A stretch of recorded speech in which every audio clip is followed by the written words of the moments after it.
Iran के विदेश मंत्री अब्बास अग्राची से मुलाकात हुई। इस्लामाबाद पहुंचे हुए हैं। भारत पाक तनाव के बीच ईरान के विदेश मंत्री का दौरा है। भारत पाकिस्तान तनाव पर बातचीत करेंगे और यह भी संभव है कि वो भारत भी आए। ईरान के विदेश मंत्री भारत भी आ सकते हैं और ईरान की तरफ से यहां पर जिस तरीके से रुख है। सुमित चौधरी हमारे साथ।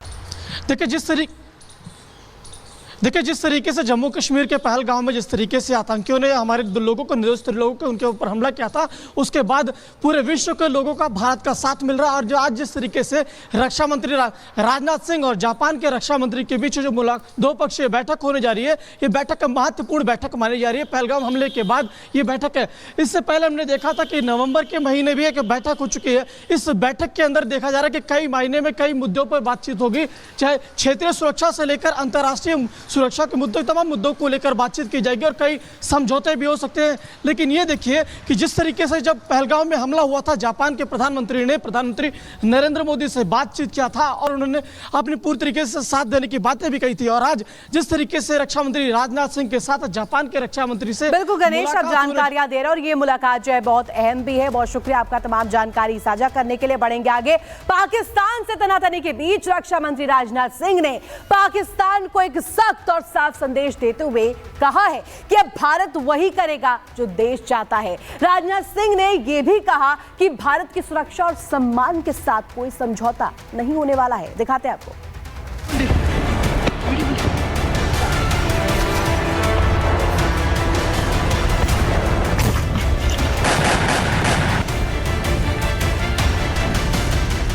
पहलगाम आतंकी हमले को लेकर भारत के लगातार एक्शन से पाकिस्तान में खलबली मची हुई है। भारत एक के बाद एक लगातार कार्रवाई करके पाकिस्तान का हुक्का बानी बंद करता जा रहा है। भारत ने पाकिस्तान के साथ सभी तरह के व्यापार समेत अन्य गतिविधियों पर रोक लगा दी है। इसके बाद अब पहलगाम आतंकियों की तलाश की जा रही है। हमले में पाकिस्तान का हाथ होने की प्रबल आशंका जाहिर की जा चुकी है। भारत ने कहा है कि वह आतंकियों को किसी भी हाल में नहीं बख्शेगा।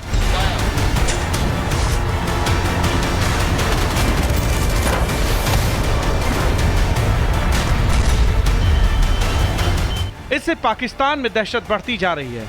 रक्षा मंत्री राजनाथ सिंह ने भी साफ कर दिया है कि भारत पर बुरी नजर रखने वालों को मुंह तोड़ जवाब दिया जाएगा। उन्होंने कहा कि सरकार देश की जन भावना का पूरा ख्याल रखेगी। आप तभी हमारे प्रधानमंत्री नरेंद्र मोदी जी को अच्छी तरह जानते हैं।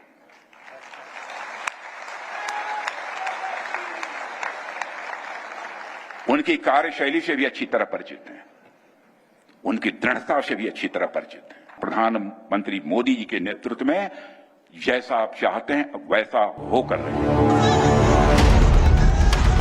पहलगाम में आतंकी हमले से भारत में जनता का गुस्सा बढ़ा है और प्रधानमंत्री मोदी ने हमलावरों को दुनिया के छोर तक खदेड़ने की कसम खाई है। भारत ने अलग तरह की स्ट्राइक करके पड़ोसी मुल्क को जवाब देना भी शुरू कर दिया है।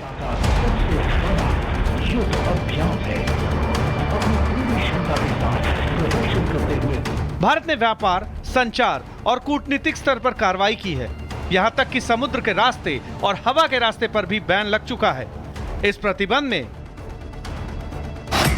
पाकिस्तान के सभी आयातों पर पूर्ण प्रतिबंध, डाक आदान प्रदान को निलंबित करना, भारतीय बंदरगाहों पर पाकिस्तानी जहाजों के आने पर रोक लगाना और पाकिस्तान के विमानों के लिए भारतीय हवाई क्षेत्र को पूरी तरह से बंद करना शामिल है। इससे पहले जवाब देते हुए हिंदुस्तान ने सिंधु जल संधि को सस्पेंड किया और अटारी वाघा बॉर्डर को भी बंद करने का कदम उठाया था। वहीं पाकिस्तान बीते 15 दिनों से हर दिन अपने पैरों पर कुल्हाड़ी मारता जा रहा है। सुबह शाम युद्ध की धमकी देकर पाकिस्तान अपने ताबूत पर आखिरी कील ठोकने पर तुला है। पाकिस्तान को अपनी टुच्ची और टुचपुंजिया हरकतों के चलते हर घंटे तगड़ी कीमत चुकानी पड़ रही है। हर दिन के हिसाब से देखा जाए तो पहले से लहूलुहान पाकिस्तान की इकोनॉमी आईसीयू से निकलकर वेंटिलेटर तक पहुंच गई है।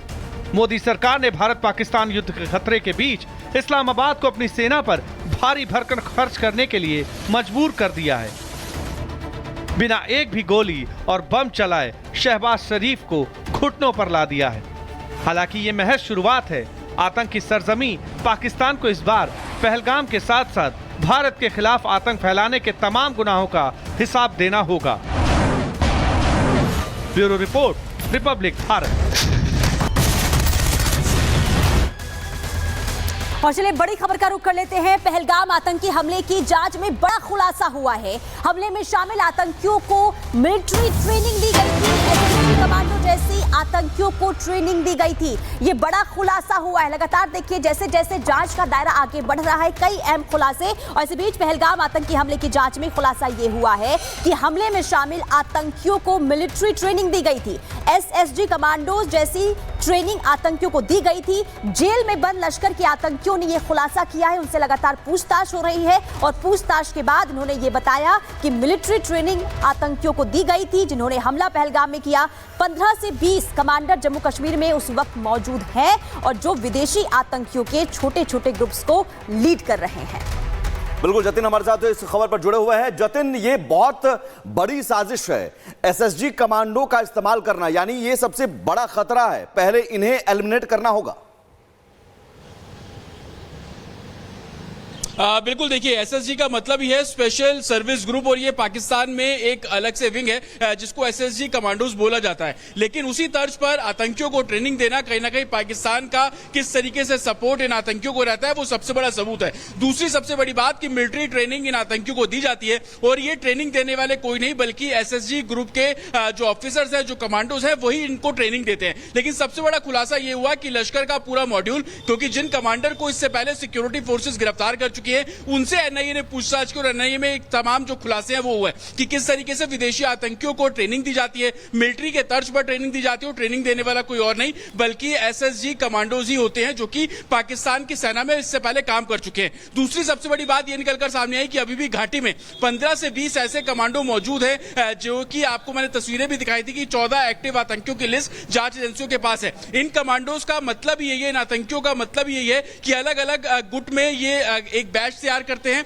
और कहीं ना कहीं उन विदेशी आतंकियों से संपर्क में रहते हैं। संपर्क में रहने का मकसद सिर्फ इतना ही है कि घाटी में क्या कुछ चल रहा है, किस जगह पर कहां पे किसकी इन्वॉल्वमेंट है, कहां भीड़ सबसे ज्यादा है, ये छोटी से छोटी जानकारी उन अलग अलग ग्रुप्स के जो आतंकी हैं, विदेशी आतंकी हैं, उनको दी जाती है। तो कहीं ना कहीं ये पूरी कॉन्स्पिरेसी है किस तरीके से घाटी में पाकिस्तान समर्पित आतंकवाद फैलाया जा रहा है। और दूसरी सबसे बड़ी बात कि पाकिस्तान के धरती पर ट्रेनिंग लिए हुए आतंकवादी किस तरीके से भारत में घुसपैठ करते हैं और किस तरीके से लोकल सपोर्ट उनको दिया जाता है कश्मीर की घाटी में। यह सबसे बड़ा चैलेंज है और यही कारण है कि ओवरग्राउंड वर्कर्स हो, घाटी में मदद करने वाले वो लोग हो, हर किसी को एनआईए के रडार पर है और एनआईए उन सभी को पकड़ भी रही है। और यही कारण है कि चाहे वो कमांडर हो, मिलिट्री ट्रेनिंग कराने वाले लोग हो, कश्मीर में उनका सपोर्ट करने वाले लोग हो, हर किसी से पूछताछ इस पूरे मामले में। और इस बीच बड़ी खबर भी सामने आ रही जतिन, उससे भी दर्शकों को रूबरू करवा देते हैं। ईरान के विदेश मंत्री अब्बास अग्राची से मुलाकात हुई, इस्लामाबाद पहुंचे हुए हैं। भारत पाक तनाव के बीच ईरान के दौरान भारत पाकिस्तान तनाव पर बातचीत करेंगे और यह भी संभव है कि वो भारत भी आए। ईरान के विदेश मंत्री भारत भी आ सकते हैं और ईरान की तरफ से यहां पर जिस तरीके से रुख है, सुमित चौधरी हमारे साथ जुड़े हुए हैं। सुमित का सीधे रुख करेंगे। सुमित, देखिए यहाँ पर ये जो मुलाकात है, विदेश मंत्री ईरान के पहुंचे हुए पाकिस्तान, इस्लामाबाद में तो हलचल है ही और ऐसे में माना जा रहा है भारत भी आ सकते हैं।